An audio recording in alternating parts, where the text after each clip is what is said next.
2 वर्ष का या 3 वर्ष का चक्रवृद्धि ब्याज का अंतर दे देता है और अंतर पर आपको सवाल करना होता है। तो 2 वर्ष का चक्रवृद्धि ब्याज का अंतर देगा तो अंतर को अंतर D बराबर P R/100 का होल स्क्वायर, इसी पर आपको सॉल्व हो जाता है का। प्राय देखिए IRT में पॉलिटेक्निक में अगर क्वेश्चन बनते हैं इसे अलग कंपटीशन को इसीलिए नहीं कर रहे, तो इस पर ज्यादा सवाल बन जाते हैं। 2 वर्ष की साधारण ब्याज चक्रवृद्धि ब्याज का अंतर दे देता है और उस स्थिति में आपको या तो मूलधन पूछ देगा और मूलधन होगा तो या तो दर पूछ देगा, ऐसे करके आपको सवाल बनते हैं। और अगर तो इस से 2 वर्ष का होता है और कभी कभी 3 वर्ष का भी इस पर आपको मान आ जाती है कि 3 वर्ष का अगर अंतर दे दिया जाए तब कैसे करेंगे। तो 3 वर्ष के लिए D ये सूत्र इतना रहता है R/100, ये सूत्र में आपको कोई कमी नहीं करना, इतना ही रहेगा। ब्रैकेट में 300 प्लस R/100, इतना केवल 3 वर्ष में बढ़ जा रहा है, सूत्र ज्यों का तो रहा है। और वो ये जो फार्मूला बताए हैं इस पर पहले अभ्यास देख ले जाए कि अगर 2 वर्ष के साधारण ब्याज और चक्रवृद्धि ब्याज का अंतर अगर 6 रुपया हो रहा है तो उस स्थिति में आपको 2 वर्ष के साधारण ब्याज चक्रवृद्धि ब्याज का अंतर 6 रुपया हो रहा है और अगर ब्याज की दर 5 रुपया हो तो आपको मूलधन कितना था, तो अंतर D का मान कितना हो रहा है, 6 हो रहा है और ब्याज की दर 5 रुपया है तो 5/100 का होल स्क्वायर करेंगे, ये कट जाएगा 20/100, तो यहाँ से P का मान हो जाएगा 2400 रुपया, गुणा कर देंगे। तो इस प्रकार इस पर आपको आ जा रहा है। इसी प्रकार अगर 2 वर्ष के साधारण ब्याज और चक्रवृद्धि ब्याज का अंतर अगर 3.25 रुपया हो, 2 वर्ष के साधारण ब्याज और चक्रवृद्धि ब्याज का अंतर 3.25 रुपया हो और ब्याज की दर 10% हो, 3.25 हो और ब्याज की दर 10% हो, तो उस स्थिति में निकालना है 10/100 का होल स्क्वायर करेंगे, कट करके 10 होगा 100, यानी P का मान कितना होगा 325 रुपया होगा। तो हमें लग रहा है कि अब इस पर अभ्यास आपको कर लेंगे जितना सवाल आएगा। ऐसे ही 2 वर्ष के साधारण ब्याज और चक्रवृद्धि ब्याज का अंतर देता है और दर दे देगा तो आपको मूलधन पूछ देगा, मूलधन दिया होगा दर पूछ देगा, तो हमें उम्मीद है कि इस पर कर लेंगे। अगर 3 वर्ष का देता है तो 3 वर्ष का इस पर सवाल होता है। अगर 3 वर्ष का साधारण ब्याज और चक्रवृद्धि ब्याज के अंतर मान लेते हैं कि 31 रुपया दिया जाए और ब्याज की दर 10 रुपया दिया जाए, अंतर है आपका 31 रुपये के और दर का कितने का है 10 का, और यहाँ क्या हो जाएगा 300 प्लस 10/100, इस पर आपको मान निकालनी होगी। तो हमें उम्मीद है कि कर लेंगे आप। यानी क्या हुआ 31 बराबर P और ये कट करके 10 से कट गया तो 1/100 हुआ और ये आपको 300 10/100, तो यहाँ से P बराबर 3100 गुणे 100 और बटा में 310, यानी आपको 1000 आ रहा है। तो ऐसे करके हमें उम्मीद है कि आप इस अंतर पर अब अभ्यास करेंगे। ऐसे से 3 वर्ष के लिए ऐसे बता दिए, 2 वर्ष के लिए अब जो पहले बराबर P1 प्लस R/100 के पावर n, ये तो इससे तो सब लोग परिचित है, लेकिन जो सवाल पूछ जाते इस पर सूत्र का प्रयोग करके करेंगे तो पूरा आधा घंटा तो समय आप नुकसान कर देंगे। इसलिए इस पर इस चक्रवृद्धि ब्याज साधारण ब्याज पर यथासंभव शॉर्टकट तरीके से अपना करके इस सवाल को हल किया जाता है। और कुछ ऐसे सवाल हैं जो बार बार रिपीट होते हैं, कुछ जो शॉर्टकट जानते हैं उसके लिए सफलता मिलती है।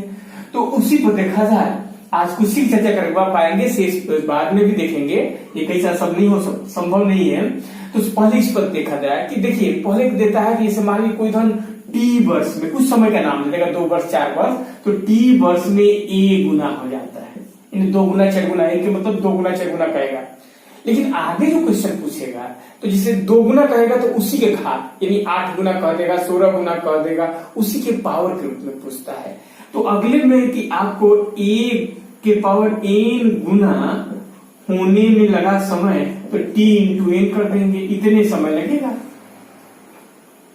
एग्जाम्पल से समझिए कि अगर धन आपको 5 वर्ष में 2 गुना हो जाता है तो कितने वर्ष में आपको 8 गुना हो जाएगा, तो 5 वर्ष में 2 गुना, अब 8 गुना करेगा। ये हमेशा इसके पावर के रूप में पूछेगा, तो 2 के पावर 3 कर देंगे 8 को।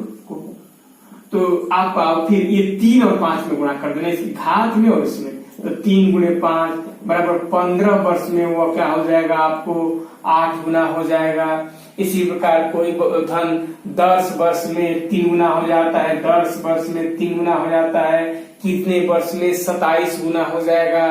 तो देखिए अब 27 को क्या लिख देंगे, 3 के पावर 3 होगा, और इस 3 से और 10 में गुना कर देंगे, 3 गुणे 10 बराबर 30 वर्ष हो जाएगा। तो ऐसे करके आपको आप निकाल लेते हैं। अब उस तरह से यूज करेंगे तो समय आप गंवा देंगे वैसे आपका।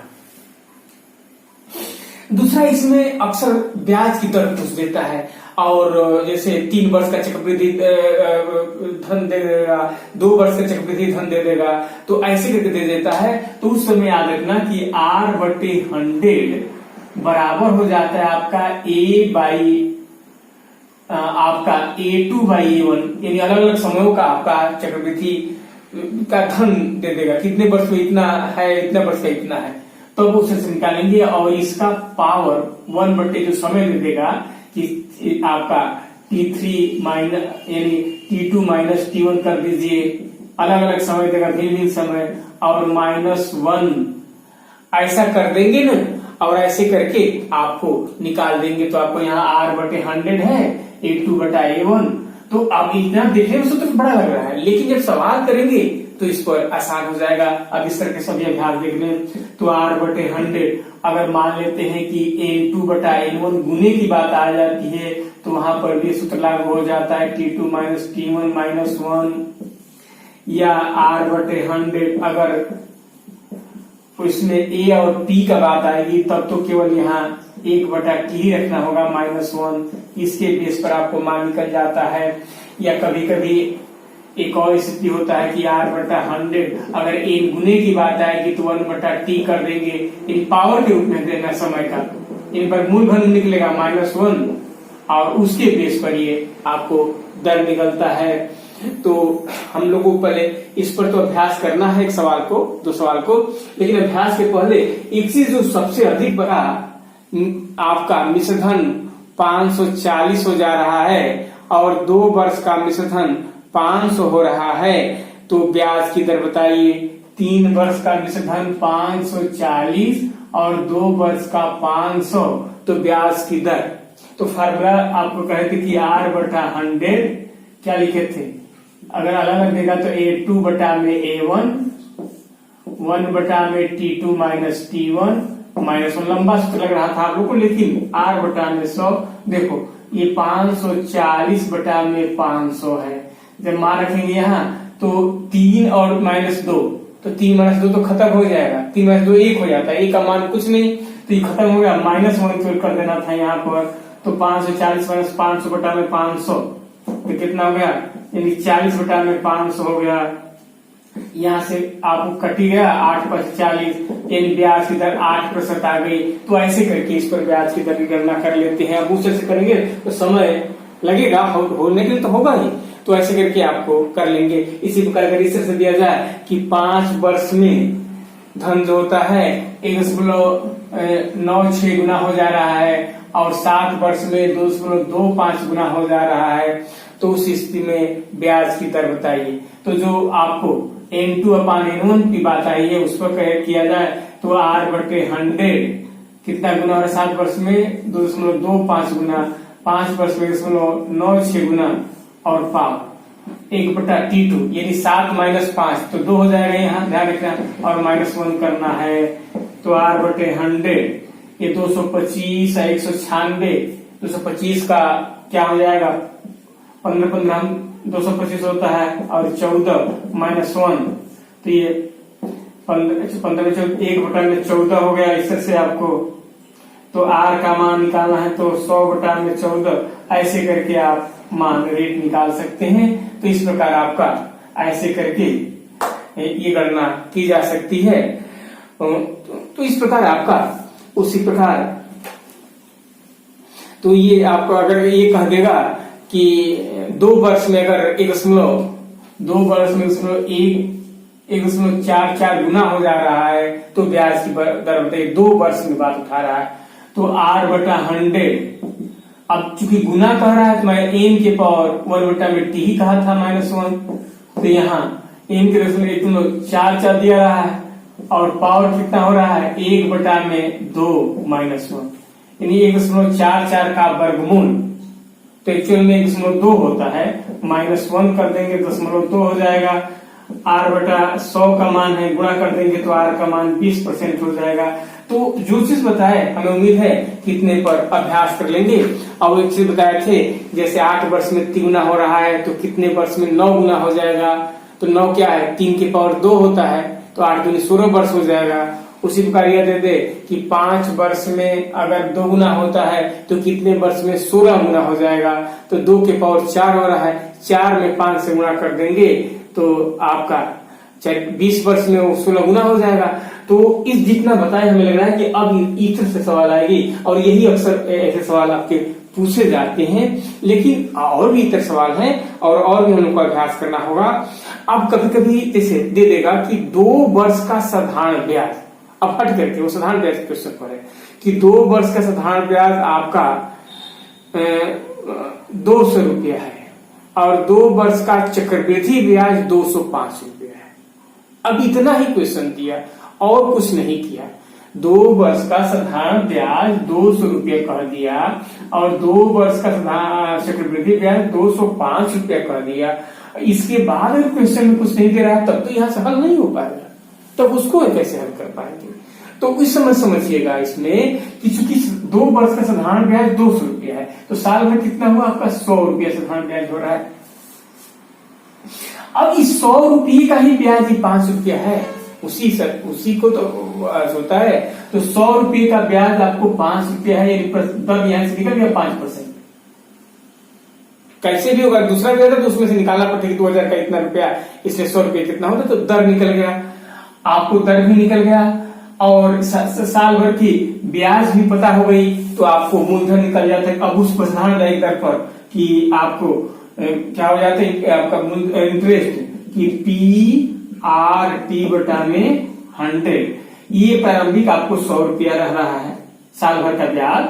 P निकालना है, R आपको 5 निकल गया, टाइम 1 वर्ष का हुआ और बटा में 100, तो यहां से आपको 2000 रुपया P निकल रहा है। तो ऐसे करके अगर ऐसे भी क्वेश्चन बन देता है तब वहां से नहीं हुआ तो हम उम्मीद कर लेंगे। क्या पता इसमें इसे 2 वर्ष का 200 रुपया दिया साधारण ब्याज और चक्रवृद्धि ब्याज 205 रुपया दे दिया।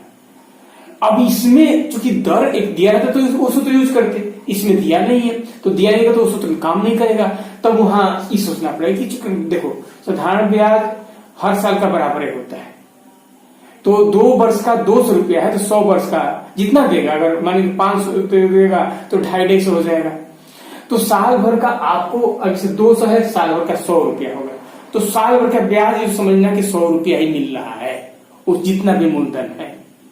अब उसी ब्याज और चक्रवृद्धि ब्याज में जो अंतर दिया होगा वो साल भर का जो निकलेगा उसी का वो ब्याज होगा, जितना आएगा तो उतने का ब्याज इतना होगा, 100 रुपये निकाल देंगे। क्योंकि 100 रुपया था ही तो 100 रुपये के 5 रुपया है, इसका मतलब परसेंटेज हो गया, तो यानी 5% उसका दर हो गई। इसके दर पर दर भी निकल गई और आपको ब्याज, ये ब्याज है साल भर का, इसके आधार पर मूलधन। अब साधारण ब्याज पर निकाल लेंगे तो PI बराबर PRT बटा 100, तो इसके बेस पर आपको गणना सवाल दे दिया जाए कि दूसरे वर्ष का चक्रवृद्धि ब्याज 220 रुपया हो और दूसरे वर्ष का साधारण ब्याज 200 रुपया हो, तो अंतर तो क्लियर हो रहा है कि 220 दूसरे वर्ष का चक्रवृद्धि ब्याज हो रहा है और साधारण ब्याज 200 रुपया हो रहा है, तो अंतर 20 रुपये का है।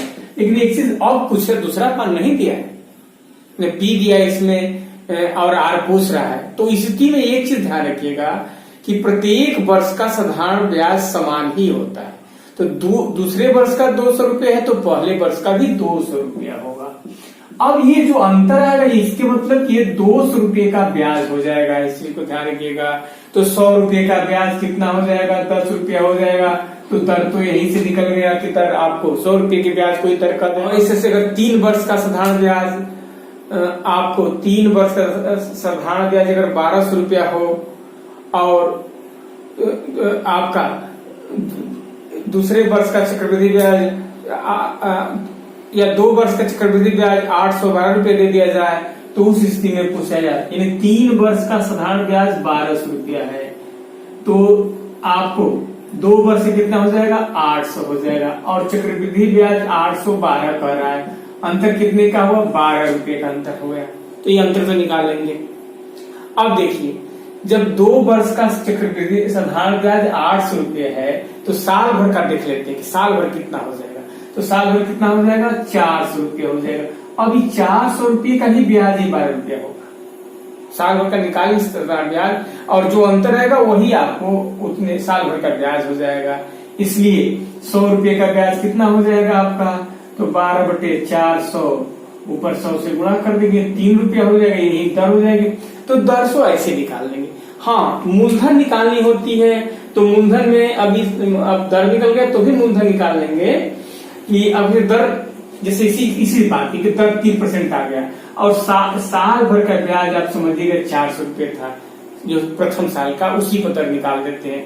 इसके बाद पी, अब उसको साधारण ब्याज पी आर का मतलब ये हो जाएगा टी 1 वर्ष और बटा में 100, इसके बेस पर पी निकल जाएगा। तो हमें उम्मीद है कि ऐसे सवाल तो कर लेंगे, फिर अभ्यास पर आगे अभी और तरीके के सवाल इसमें बताया जाए।